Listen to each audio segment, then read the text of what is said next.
To understand our bathtub system, we need to discuss a few fundamental systems concepts. A stock is a collection of something. For example, a swimming pool contains a stock of water. A flow is the transfer of something, for example, water, into, that's the inflow, or out of the outflow, a stock.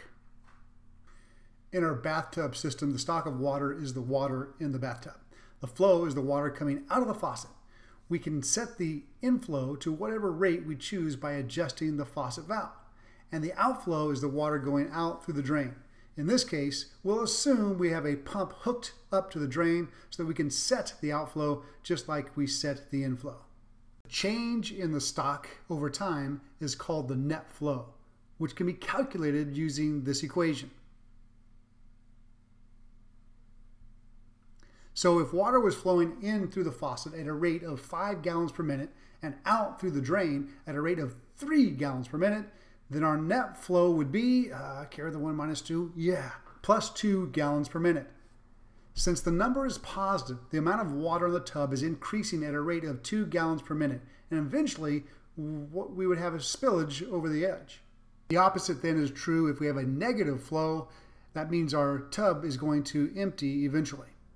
What does a bathtub have to do with climate change? We can consider the bathtub to be a simplified version of the atmospheric system.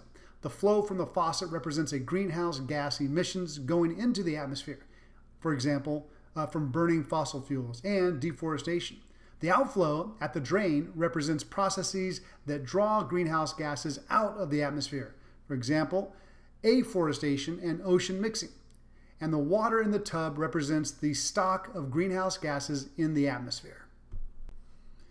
The image produced by the Intergovernmental Panel on Climate Change in 2007 shows a more detailed version of the same system. The stocks are shown as rectangular blocks. The bathtub stock of atmospheric carbon is shown as the flat light blue box toward the top of the image. For our purposes, look at the arrows going into and out of that atmospheric stock. Note that the red arrows indicate flows due to human actions. The bathtub faucet in our simple model is the sum of all the arrows pointing upward into the atmospheric carbon stock, or inflow. The bathtub drain is the sum of the arrows pointing downward out of the atmospheric carbon stock, the outflow. The key lesson to remember from this is that there are two ways to reduce the amount of water in the bathtub.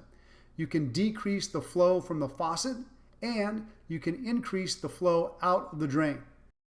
Addressing climate change should include these same two options, and successfully mitigating the impacts of climate change will require actions within both sides of the system.